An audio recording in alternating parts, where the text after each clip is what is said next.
हमारे चैनल को सब्सक्राइब करें और बेल नोटिफिकेशन को ज़रूर दबाएं। ज्योतिष रत्न केंद्र चैनल पर हमारे आप सभी प्रिय दर्शक गणों का बहुत बहुत हार्दिक स्वागत और अभिनंदन। मेरे प्रिय साथियों, मैं हूं आचार्य पंडित सर्वदानंद शर्मा। मेरी ओर से भी आप सभी को एक बार फिर प्यार भरा नमस्कार। तो साथियों, आज की जो चर्चा का विषय है यह है मासिक राशिफल, यानी कि मंथली राशिफल। और मंथली राशिफल है ये दिसंबर 2024 का। और इस मंथली राशिफल के द्वारा, जो कि दिसंबर 2024 का हमने आपसे कहा है, इसके द्वारा हम ये जानने की कोशिश करेंगे आज कि जो हमारे कर्क लगन राशि के जातक हैं, जिनका कैंसर असेंडेंट बनता है, उनका ये दिसंबर 2024 कैसा रहने वाला है, या ये कहें कि किस प्रकार के रिजल्ट्स आपको अलग अलग क्षेत्रों में मिलेंगे। लेकिन साथियों, जैसा कि आप जानते हैं, जब भी राशिफल की बात होती है मंथली या एनुअल, तो हम इस बात को ज़रूर आपसे करते हैं शेयर कि भाई जो भी हमारे जीवन में हमको रिजल्ट्स मिलते हैं, चाहे वो अच्छे मिलें चाहे ख़राब मिलें, चाहे शुभ मिलें या अशुभ मिलें, वो ग्रहों की स्थिति के आधार पर ही मिलते हैं। जैसी ग्रहों की स्थिति आसमान में होगी, ट्रांजिट में होगी, उसी के अकॉर्डिंग हमको, अगर अच्छी स्थिति होगी तो बेहतर परिणाम प्राप्त होंगे, कमज़ोर स्थिति होगी तो अशुभ रिजल्ट्स प्राप्त होंगे, परिणाम प्राप्त होंगे। तो आइए सबसे पहले यही जानने की कोशिश करते हैं इस चर्चा के आरंभ में कि इस दिसंबर 2024 में ग्रहों की स्थिति आप कर्क लगन राशि के जातकों के लिए कैसी रहने वाली है। तो ठीक उसके लिए हमने क्या किया है, चार्ट आप हमारे पीछे स्क्रीन पर डिस्प्ले जो हो रहा है उसको देख रहे होंगे। इसमें ग्रहों की स्थिति को हमने बहुत ही स्पष्ट रूप से दर्शाया कि कौन सा ग्रह किस ग्रह के साथ अपना संबंध बना करके किस राशि में और किस भाव में, यानी कि किस घर में बैठा हुआ है।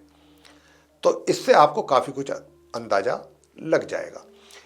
उसी के आधार पर रिजल्ट्स जो निकलेंगे उसकी चर्चा आपसे करेंगे। और साथियों, बताना चाहेंगे कि इनमें से ही कुछ ग्रह अपना राशि का परिवर्तन भी करेंगे, एक राशि से निकल करके अगली राशि में प्रवेश करेंगे। तो फिर उनके परिणाम कैसे चेंज होंगे, किस प्रकार के परिणाम प्राप्त होंगे आपको उनके द्वारा जब राशि परिवर्तन हो जाएगा, ये सारी चर्चा हम करेंगे। लेकिन पहले संक्षेप में आपको बहुत शॉर्ट में ये जानकारी दे देते हैं ग्रहों से संबंधित। तो आइए चर्चा को आगे बढ़ाते हुए बात करते हैं। लेकिन एक जानकारी आपको और भी देना चाहेंगे साथ के साथ कि अंत में हम आपको कुछ अचूक, सरल और आसान उपाय भी देते हैं। यदि आप उन उपायों को करेंगे तो अपना पूरा महीना और भी बेहतर परिणाम प्राप्त कर पाएंगे, ये बात भी है। तो साथियों, आइए चर्चा को आगे बढ़ाते हुए सबसे पहले बात करते हैं जहाँ पर 8 नंबर लिखा है, ये पंचम भाव है, 5th हाउस है। और यहाँ पर आप एक साथ सूर्य और बुध को बैठा हुआ देख रहे हैं। सूर्य अपनी मित्र के राशि में है, मित्र के घर में है। बुध अपनी समराशि में है यहाँ पर, क्योंकि ये राशि जो है वृश्चिक राशि मंगल की राशि कहलाती है। सूर्य यहाँ पर 1 तारीख से बने हुए हैं दिसंबर की, 15 दिसंबर तक बने रहेंगे। और 15 दिसंबर को ये अपना राशि परिवर्तन करेंगे, यहाँ से निकल करके अगले घर में जाएंगे, अगली राशि में जाएंगे जहाँ पर 9 नंबर लिखा हुआ है, जो कि छठा भाव है। वहाँ पर जब ये जाएंगे तो वो 9 नंबर जो लिखा हुआ है वो धनु राशि कहलाती है, गुरु बृहस्पति की राशि, वो भी सूर्यदेव के मित्र हैं। तो मित्र के घर में से निकल करके मित्र के घर में ही प्रवेश होगा सूर्यदेव का 15 दिसंबर को। और फिर ये महीने के अंत तक इसी धनु राशि में छठे भाव में बने रहेंगे। बात करेंगे बुध की। बुध जो हैं वो भी आरंभ से ही माह के अपनी समराशि वृश्चिक में जहाँ पर बैठे हुए हैं बैठे रहेंगे, बने रहेंगे। लेकिन ये उस समय पर महीने के आरंभ से, दिसंबर के आरंभ से अस्त और वक्री अवस्था में रहेंगे। लेकिन 11 दिसंबर को ये पूर्व में उदय होंगे और 15 दिसंबर को ये मार्गी भी हो जाएंगे। तो 15 दिसंबर को जाकर के बुध की स्थिति में काफ़ी अच्छा सुधार आ जाएगा, स्थिति काफ़ी बेहतर होगी 15 दिसंबर से बुध की। अब बात कर लेते हैं मंगल की। मंगल जहाँ पर 4 नंबर लिखा हुआ है, ये लगन भाव है, 1st हाउस है चार्ट का, उसमें विराजमान है, कर्क राशि कहलाती है, ये चंद्रमा की राशि है। और जब जब मंगल कर्क राशि में जाते हैं नीच अवस्था में आ जाते हैं। तो अभी मंगल की स्थिति अच्छी नहीं है, बेहतर नहीं है, मजबूत नहीं है, वो नीच राशि में बैठे हैं, नीच की अवस्था में बैठे हैं। तो हम जब कोई भी ग्रह नीच अवस्था में होता है तो हम उससे अच्छे परिणामों की आशा नहीं करनी चाहिए हमें।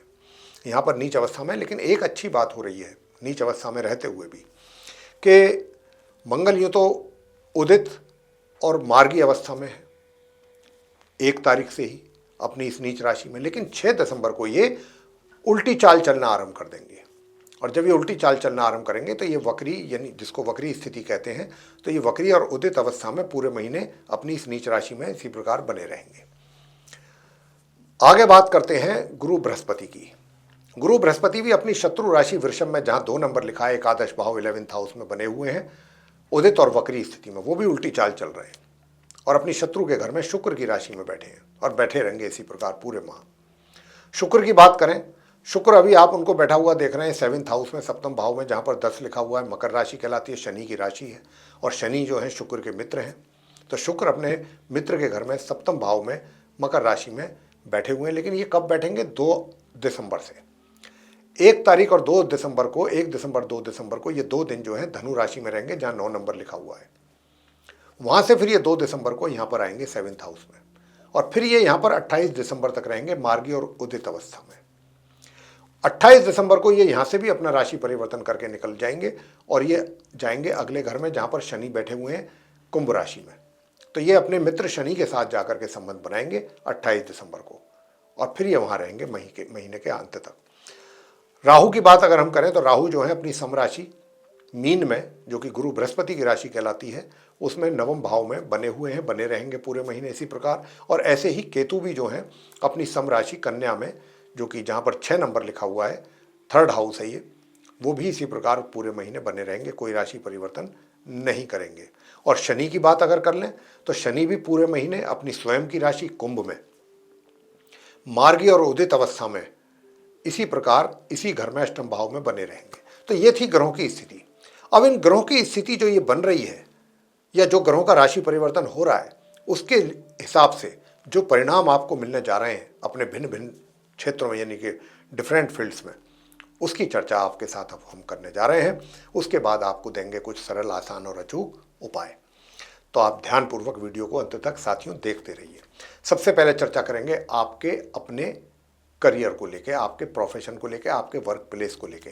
तो मैं आपसे इतना ही कहना चाहूँगा कि देखिए, रिजल्ट्स आपको बहुत अच्छे मिलने की संभावना बन रही है ग्रहों के आधार पर, लेकिन उसके लिए थोड़ा सा संघर्ष अधिक करना होगा।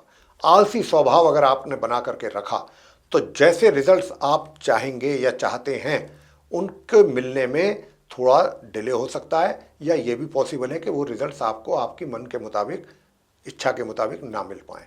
ऐसी जो स्थिति है जिसकी हम बात कर रहे हैं, ये 1 दिसंबर से 15 दिसंबर तक ज़्यादा संभावना है। 15 दिसंबर के बाद जैसे ही सूर्य अपना राशि करेंगे परिवर्तन, उसके बाद जो है फिर आपके लिए परिस्थितियां काफ़ी नॉर्मल हो जाएंगी, काफ़ी अच्छी हो जाएंगी, काफ़ी फेवरेबल हो जाएंगी, आपको काफ़ी सपोर्ट रहेगा और फिर आपको काफ़ी आसानी से अपने कार्यों को पूरा करने में ग्रहों के द्वारा मदद मिलेगी। 15 तारीख से लेकर माह के अंत तक फिर आप आसानी से अपने कार्यों को पूरा कर पाएंगे और अच्छे परिणाम भी, रिजल्ट्स भी आपको प्राप्त हो सकेंगे। साथ ही जो शत्रु हैं, जो माह के आरंभ से माह के मध्य तक आपको थोड़ा सा डिस्टर्ब करने की कोशिश करेंगे, वो भी फिर माह के मध्य से शांत हो जाएंगे, शत्रु भी शांत हो जाएंगे और आपके कार्य भी एक तरीके से ट्रैक पर आ जाएंगे, ट्रैक पर आपकी गाड़ी आ जाएगी और आप अपने करियर में सही तरीके से आगे मूव करेंगे। बात करते हैं धन की, सुख सुविधाओं की। तो साथियों, सुख सुविधाओं का तो लाभ आपको मिल रहा है सामान्य से मध्यम तरीके से और वो आप लेते रहेंगे। मैं धन की अगर बात करूं तो धन का भी लाभ आपको एक तरीके से मध्यम या मध्यम से ऊपर थोड़ा सा बेहतर होगा इनकम के रूप में। और अगर मैं बात करूं कि भाई धन का संचय कैसा कर सकते हैं या नहीं कर सकते हैं, तो धन का संचय करने में थोड़ी सी दिक्कतें आपको पूरे महीने ही रहेंगी। अगर आपने कहीं जल्दबाजी में पैसा इन्वेस्ट कर दिया ये सोच करके कि अच्छा रिटर्न मिलेगा, तो ठीक उसके विपरीत परिणाम आने की संभावना अधिक है। तो बहुत सोच समझ करके अपना पैसा इन्वेस्ट करें या किसी अच्छे एक्सपर्ट से बात करके लॉन्ग टर्म के लिए अगर आप इन्वेस्टमेंट करते हैं तो ज़्यादा अच्छा है शॉर्ट टर्म के कंपेरेटिवली। प्रिय साथियों, बात करेंगे अब आपसे प्रेम संबंधों की। प्रेम संबंध कर्क लगन राशि के जातकों के लिए क्या इशारा कर रहे हैं ग्रह? तो मैं आपसे इतना ही कहूँगा कि 2 दिसंबर से लेकर के और 28 दिसंबर के जो बीच का समय है, बल्कि मैं तो कहूँगा पूरा महीना ही समझ लें, 2 दिसंबर से और 31 दिसंबर तक आपके प्रेम संबंध बहुत अच्छे जाने वाले हैं, बहुत अच्छी दिशा में चलेंगे और मैं तो यही कह सकता हूँ कि ये संबंध जो है सरे चढ़ेंगे और इसको आप पूरी ढंग से एंजॉय भी करने वाले हैं और थोड़ा सा पैसा भी आप अपना अधिक खर्च कर सकते हैं। पार्टनरशिप में यदि कोई कार्य आपका चल रहा है तो उससे भी आपको लाभ मिलेगा। वैवाहिक जीवन की बात करें, वैवाहिक जीवन भी आपका बड़ा अच्छा चलने वाला है। थोड़ी बहुत बीच बीच में थोड़ा गरमाइश जरूर दिखेगी दोनों लाइफ पार्टनर के साथ और आपके बीच में, लेकिन ओवरऑल आप सेटिस्फाई रहेंगे अपनी मैरिड लाइफ से। अब मैं अगर बात करूं पारिवारिक जीवन की कि भाई पारिवारिक सदस्यों के साथ कैसे संबंध रहेंगे, वहाँ पर थोड़ा सा टेंशन, तनाव या संबंधों में थोड़ा सा कमी दिखाई दे रही है। तो ये इसका आपको ध्यान रखना है जहाँ तक भी हो सके। प्रिय साथियों, आगे बात करते हैं एजुकेशन को लेकर। एजुकेशन, जो सामान्य एजुकेशन लेने वाले स्टूडेंट्स हैं, नॉर्मल, उनको बहुत अच्छे परिणामों की प्राप्ति के योग बन रहे हैं इस पूरे महीने। लेकिन जो हायर एजुकेशन लेने वाले स्टूडेंट्स हैं, उनको जितना आप परिश्रम करेंगे उसके अनुसार रिजल्ट्स मिलेंगे। बीच बीच में ऐसा भी हो सकता है कि अचानक आप एक्सपेक्ट ना करें और कुछ बेहतर रिजल्ट्स भी आ जाएं, लेकिन ऐसा सडनली होगा। ऐसा नहीं होगा कि आप उम्मीद कर रहे हैं अच्छे रिजल्ट्स की और अच्छे आ गए। उसके लिए तो आपको परिश्रम करना होगा। तो ये स्थिति आप हायर स्टडीज करने वाले स्टूडेंट्स की रहेगी। संतान की बात कर लेते हैं। संतान के द्वारा भी कर्क लगन राशि के जो माता पिता हैं, उनको बहुत अच्छे परिणामों की प्राप्ति होने जा रही है अपनी संतान के द्वारा। बहुत सेटिस्फाई भी रहेंगे, बहुत खुश भी रहेंगे आप अपनी संतान के कार्यों को देख के। स्वास्थ्य की बात कर लेते हैं। स्वास्थ्य में कुछ कमी के संकेत मिल रहे हैं ग्रहों के द्वारा। आपको अपने स्वास्थ्य का ध्यान रखना पड़ेगा। तो स्वास्थ्य को अगर आपने इग्नोर किया, लापरवाही बरती, तो आपको परेशानी हो सकती है। अब आपको क्या उपाय करना चाहिए? नियमित रूप से अगर आप चाहते हैं आपका स्वास्थ्य एकदम अच्छा रहे, दुरुस्त रहे, तो ओम व्रह्म बृहस्पतये नमः इस मंत्र की एक माला 108 बार नियमित रूप से करें। और दूसरा जो आपको करना है, ओम ह्रीम ह्रीम सूर्याय नमः, इस मंत्र की भी एक माला नियमित रूप से करेंगे तो पारिवारिक संबंध भी अच्छे होंगे और धन का इन्वेस्टमेंट या संचय जो करेंगे उससे भी लाभ होगा अगर आप ओम ह्रीम ह्रीम सूर्याय नमः इस मंत्र की एक माला करते हैं। साथ ही दुर्गा चालीसा का पाठ और माँ दुर्गा जी की आरती, बस, और आपको कुछ नहीं करना। सारे कार्य आपके सिद्ध होंगे इन उपायों को करके। तो मेरे प्रिय साथियों, ये चर्चा थी आप कर्क लगन राशि के जातकों की मंथली राशिफल को लेकर के, मासिक राशिफल को लेकर के, जो कि दिसंबर 2024 का है। हम आशा करते हैं ये चर्चा आपको जरूर पसंद आएगी, और यदि आपको ये चर्चा पसंद आई है तो आप इस वीडियो को लाइक जरूर करें, चैनल को भी सब्सक्राइब करना ना भूलें। अधिक से अधिक मात्रा में यदि आप इस वीडियो को शेयर करेंगे दूसरे लोगों के साथ, तो वे भी इस जानकारी का अच्छा लाभ ले सकेंगे। और यदि आप ऐसा चाहते हैं कि आने वाले दिनों में जो भी वीडियोज़ हमारे बनते हैं वे भी सब आसानी से आप तक पहुंच जाएं और आप उनका भी लाभ ले सकें, तो फिर बिना देर किए प्रेस कर दीजिए बेल आइकन। जी, तो साथियों, अब हम आपसे इजाज़त चाहेंगे अपने सभी प्रिय दर्शक गणों से। तो आप सभी का सहृदय बहुत बहुत धन्यवाद। जय माता दी।